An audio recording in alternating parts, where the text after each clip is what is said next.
Shoulders. I can cook, clean, and mend. I know herbs for healing and can read and cipher.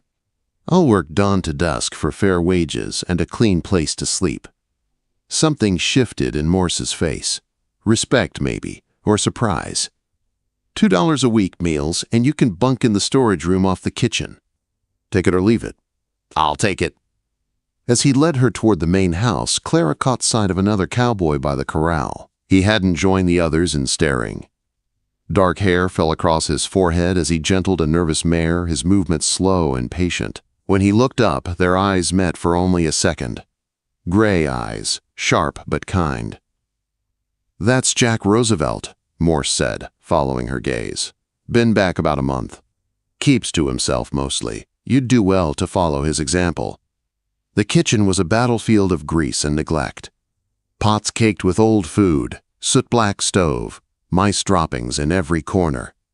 Clara rolled up her sleeves. "Supper's at sundown," Morse told her. 20 hungry men expecting better than the slop they've been getting. Best get to it. When he left, Clara allowed herself one deep breath, pressing her palms to her eyes. She'd scrubbed floors in Cheyenne, served drinks in rough saloons, endured whispers and wandering hands. This time had to be different. "Lord, don't let me fail now," she whispered. By sunset, the kitchen smelled of bread and beef stew. She'd found root vegetables in the cellar, herbs behind the house, and enough flour for biscuits. Her arms ached, her dress damp with sweat, but when the cowboys filed in, their boots clattering, they stopped short. "Well, I'll be," Vince Morgan said with a grin. "Looks like we got ourselves a proper woman at last." "Watch your tongue," Clara said sharply. "This is a civilized kitchen now." Laughter rolled through the room, but they took their seats and ate like starved wolves. Clara moved among them, refilling bowls and coffee cups, ignoring the murmurs and sly glances. She'd handled worse. It was Jack Roosevelt who caught her eye. He sat at the far end, quiet and steady, eating without fuss. When she reached for his empty bowl, he drew it back slightly. "I can serve myself," he said. His voice was low but kind. "You've done enough today." "It's my job," she replied, surprised by his tone. "Maybe," he said, standing. "But you look about ready to drop. Sit, eat something yourself." "The hired help doesn't eat with the men," Vince called. "Ain't proper." Jack's jaw tightened. "The lady's been working since noon without a break. That ain't proper either." The room went quiet. Clara felt every eye on her. "Thank you for your concern," she said calmly, "but I'll eat when my work is done." She turned away, busying herself with the stove. Later, when the men had gone and the kitchen was quiet again, she finally sat with a bowl of stew. The small storage room Morse had promised was barely big enough for a cot and a trunk. But it was clean. She'd slept in worse. A soft knock startled her.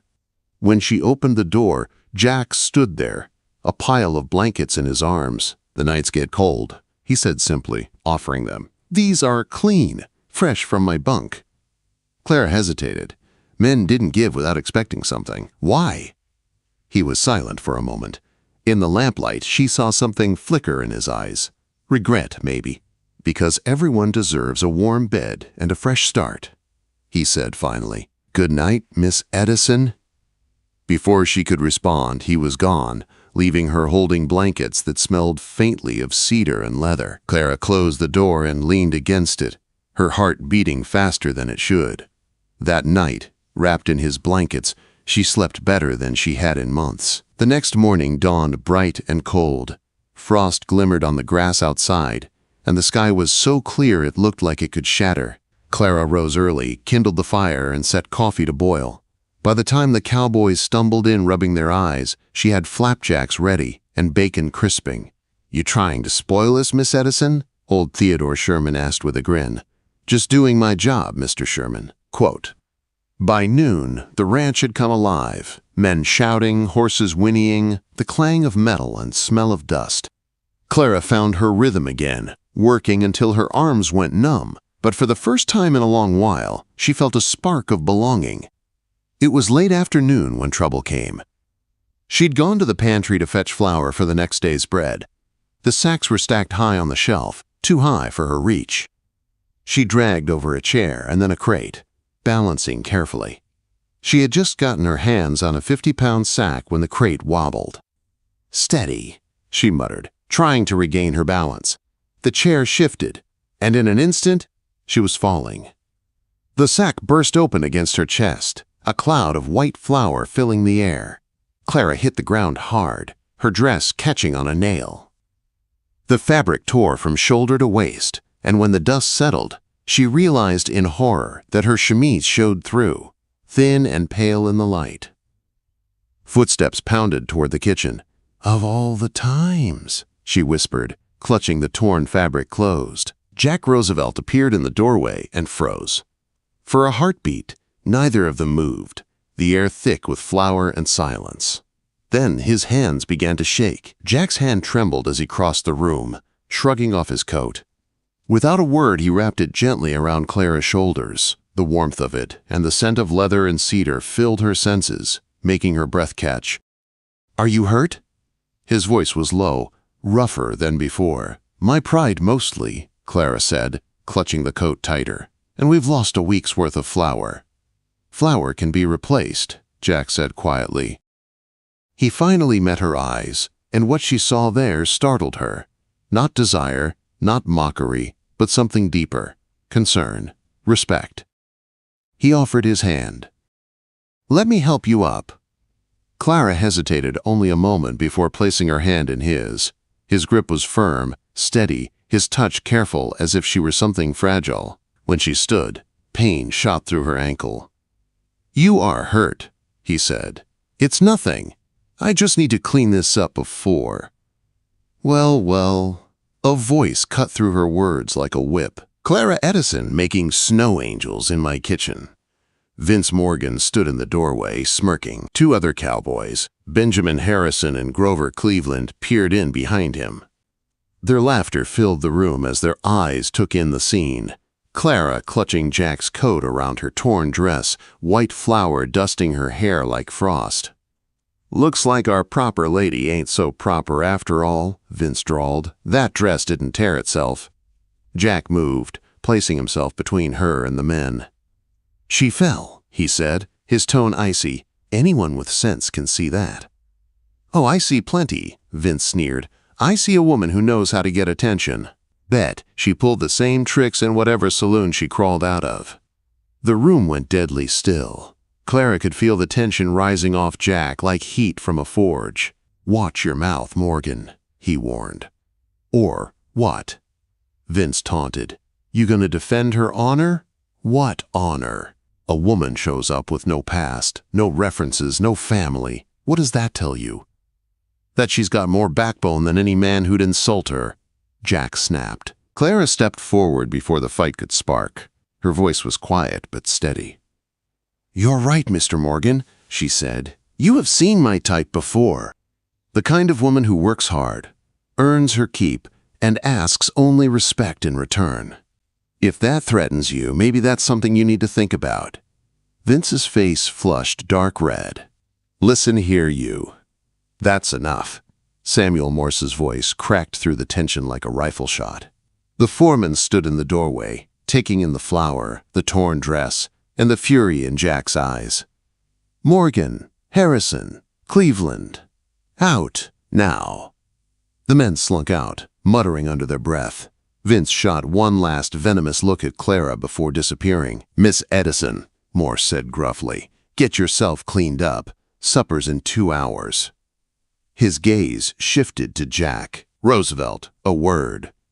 When they were gone, Clara sank onto a stool, her hands trembling as the adrenaline faded. Jack's coat still hung around her shoulders, warm and heavy. The air smelled of smoke and flour and something else, something she didn't want to name. By the time she changed and returned to her duties, the story had already spread. Whispers followed her through the evening like wind through dry grass. Some men looked away in shame, others stared openly, their smirks telling her they'd already chosen which version to believe. Jack didn't come to supper. Heard Roosevelt got a talking to from Morse. Vince said loudly over dinner, "Boss don't tolerate fraternizing with the help." especially not the female help. "The lady's been working hard and keeping this place running," Theodore Sherman said, his voice calm but firm. "That's worth respect." "Depends on the lady," Vince muttered. Clara set down a tray of beef stew with a thump that made the plates rattle. "The beef's tough tonight," she said sweetly. "Much like this conversation, maybe both would improve with less hot air." A few men chuckled. Vince didn't, but he stayed quiet after that. Later, when the kitchen was empty, Clara was scrubbing the last of the pots when she heard slow footsteps on the porch. The door creaked open, and Jack stepped inside, hat in hand. "Morse says I'm to apologize," he said, "for causing a scene earlier." "You didn't cause anything," Clara replied, her back to him. "I'm the one who fell." "That's what I told him." He paused, then stepped closer. "But what Morgan said, he shouldn't have." Clara turned, drying her hands on her apron. "Men like him always find something to say about women like me." "You're not like that," Jack said sharply, then softened. "You don't owe anyone explanations." "No," she said quietly, "but you look like you're waiting for one." Jack hesitated, running a hand through his hair. "I knew a girl once, back in Kansas. She worked at a boarding house, honest work, but people talked. Made assumptions. I watched her reputation get torn apart, and I didn't speak up." Clara's heart skipped. "What happened to her?" "She left town. I heard she went west." His eyes met hers, filled with something she couldn't read. "I should have defended her. Should have done something." Clara turned away, gripping the edge of the sink. "We all have things we should have done differently, Mr. Roosevelt." Quote. "Jack," he said softly. She hesitated, then repeated, "Jack." The name felt solid on her tongue. "Thank you for the coat," she said, "and for standing up for me. But you should keep your distance. Vince is looking for trouble." "Let him look," Jack said. "You don't understand." "I understand plenty," he interrupted. "You work harder than anyone here. You treat people decent, even when they don't deserve it. You're trying to build something good. That's enough for me." "And what if Vince is right?" The words escaped before she could stop them. "What if I'm not the respectable woman you think I am?" Jack stepped closer. His voice was low, gentle. "Then, I'd say you're even braver than I thought. Takes courage to leave one life behind and start another." Her throat tightened. "You should go," she whispered. "If someone sees you here." "Tomorrow's Saturday," he said. "Some of us ride into town for supplies. You should come. You need fabric for a new dress." Morse approved it. Clara blinked in surprise. "Purely business?" "Purely business," he said with a faint smile. "Think about it." After he left, she stood alone in the quiet kitchen, his words echoing. "Takes courage to leave one life behind. Did he know? Had he recognized her from that terrible night in Cheyenne, the night she'd barely escaped with her dignity intact? The night she remembered a man with gray eyes sitting in the corner, watching but not joining in? Lord help her, she thought. He knew. The next morning dawned bright and cold. Clara hadn't slept, but when she saw the wagon waiting and Jack standing beside it, steady as ever, she made her choice. "Purely business," she said as she climbed up beside him. "Purely business," he agreed, but there was warmth in his eyes she couldn't ignore. The road to town stretched ahead, dusty, endless, and full of what-ifs. For the first time in years, Clara felt the faint stirrings of something she'd long thought lost: hope. The ride to town took 3 hours through country so wide and beautiful it made Clara's chest ache. Rolling hills stretched into golden valleys, the mountains beyond them standing like silent guards. Jack handled the reins with easy confidence, and for the first time in a long while, Clara allowed herself to simply breathe. "You're not from Montana," Jack said after a while, his tone casual but curious. "No, Illinois originally," she replied. "My parents died when I was 15. I went to live with an aunt who didn't want me there. I learned quick that being unwanted is its own kind of hunger." Jack glanced at her. "That's young to be alone in the world." "Young or old," she said softly, "alone feels the same." He nodded, the silence between them comfortable. I'm from Kansas myself. My father wanted me to take over the family spread. I didn't fit his idea of a good son, so I left." Quote. She smiled faintly. "Seems we both got good at leaving." They reached town by mid-morning. Cedar Falls was little more than a main street of false-fronted buildings and wooden sidewalks, but to Clara, it felt like another world. Jack stopped in front of the general store. "I'll get the grain loaded," he said. "Take your time picking fabric." Quote. Inside, the shop smelled of soap and dried apples. Clara ran her hands over bolts of cloth, settling on a simple blue cotton, sturdy but still pretty. She was paying for it when she heard two women whispering nearby. "That's her, ain't it?" one murmured. "The new kitchen girl from the Callahan place."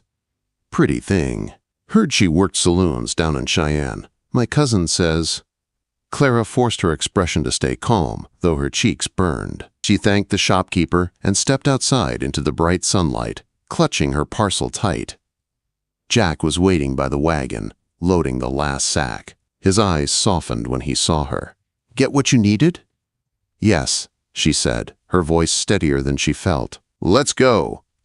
But instead of heading home, Jack guided the horses to a small cafe at the end of the street. "I thought you might want a meal you didn't have to cook," he said, climbing down to tie the horses. "Jack," she whispered, "people are already talking." "Then let them talk," he said simply. "You deserve to eat like a civilized person, not hide in a kitchen." Quote.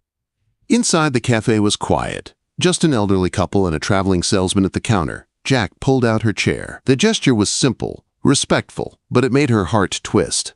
They ordered stew and coffee, and for a while neither spoke. Clara watched him over the rim of her cup, wondering what kind of man risked his reputation for a woman with one already half ruined. Finally, she said, "That night in Kansas, the girl at the boarding house, was that really why you left?" Quote. Jack looked down at his hands. "Partly. My father wanted me to marry the banker's daughter. Good family, good match. But I kept thinking about that girl, how the town destroyed her for no reason except being poor and alone. I didn't want any part of a world like that." "So you ran," Clara said. He looked up. "So I ran." The weight of his words hung between them. Clara knew then what she hadn't dared to believe. He remembered. When they stopped at the post office, her fears were confirmed. Vince Morgan was there, grinning like a fox when he saw them. "Well, well," Vince said loudly. "Roosevelt playing gentleman now? Ain't that sweet? Miss Edison, you ever make it down to Cheyenne? Seems to me I've seen you somewhere before." Clara froze. "I've worked in many towns, Mr. Morgan. I doubt you'd remember them all." "Oh, I remember the Rosebud Saloon," Vince said, his voice dripping with malice. "My friend swears there was a girl looked just like you, except she went by another name." Jack stepped forward, his jaw tight. "That's enough?" "Just making conversation," Vince said with a laugh. "See you back at the ranch." He left, still grinning. Clara felt her insides twist. The air around her seemed colder, thinner. In the wagon, silence stretched between them until Jack finally said, "It doesn't matter what he thinks." "It will," Clara whispered, "when his poison spreads. It always does." Jack stopped the horses on the empty road, turning to face her fully. "I was there," he said quietly. Clara's breath caught. "That night at the Rosebud," Jack continued, voice rough, "I saw what happened, how those men cornered you, how you fought them off, how the owner threw you out for causing trouble." She stared at him, the world narrowing to his face. "You saw and you did nothing." "I told myself it wasn't my business," he said, shame heavy in his voice. "I've regretted it every day since." She looked away, eyes burning. "Why didn't you say something when I came here?" "Because you deserved a fresh start," he said softly. "Without someone dragging up what you left behind." Clara swallowed hard, her throat tight. He had seen her at her lowest, humiliated and terrified. And yet, he still looked at her now as though she were worth saving. "We've all done things we regret," she said finally. "The question is what we do next." Jack nodded slowly. "What we do next," he said, taking the reins again, "is go back and face whatever comes, together." When they returned, The whispers were already waiting. Word of Vince's comment spread faster than wildfire. Some men looked at her with pity, others with suspicion. Jack took most of the work outside the main house, staying busy, but never far from reach. Days passed like that, until one night, the quiet broke. Clara was kneading bread when the door creaked open. Vince Morgan stumbled in, reeking of whiskey. "Working late again?" he slurred. "Such a dedicated little worker." "The kitchen's closed, Mr. Morgan," she said evenly. "Breakfast is at dawn." He took a step closer, smile turning mean. "Oh, don't be unfriendly, sweetheart. We could talk about old times." "There are no old times between us." "Funny," he said, grabbing her arm. "That's not what they said in Cheyenne." Clara jerked away. "Don't touch me." He sneered. "Or what? You'll cry to Roosevelt? He ain't here." The door slammed open so hard it rattled the walls. Jack stood there, eyes blazing. "Step away from her." Vince turned, unsteady. "Her knight in shining spurs. You defending her honor, Roosevelt? What honor?" Jack's fist caught him square in the jaw. Vince hit the table, sending dishes flying. He came up snarling, and they crashed together again, trading heavy blows. "Stop!" Clara cried, but it was too late. Other men rushed in, dragging them apart. Morse appeared, his voice like thunder. "What in blazes is going on?" Vince was drunk and grabbing at her. Jack said, blood on his lip. "He's lying!" Vince shouted. "She wanted it, same as she wanted it back in Cheyenne." Morse's face hardened. "Enough. Morgan, you're off this ranch at first light. You've worn out your welcome." "You'll regret this," Vince spat, clutching his jaw. "You can't protect her forever." But he was wrong. Clara wasn't the same woman she'd been in Cheyenne. She wasn't helpless anymore. She turned to Morse. "Thank you," she said quietly. Morse nodded once. "You've worked hard here, Miss Edison. That's all that matters." When the room cleared, Jack stood silent, his knuckles bleeding. "You didn't have to fight for me," she said softly. "Yes, I did," he replied. "I couldn't let him take one more thing from you." Her eyes filled with tears she hadn't meant to shed. "I'm not your burden, Jack." He shook his head. "No, Clara, you're my reason." For a long moment, neither of them moved. Then she stepped closer, close enough to smell the smoke and sweat on him, close enough to feel the storm still shaking through him. Outside, the wind howled across the dark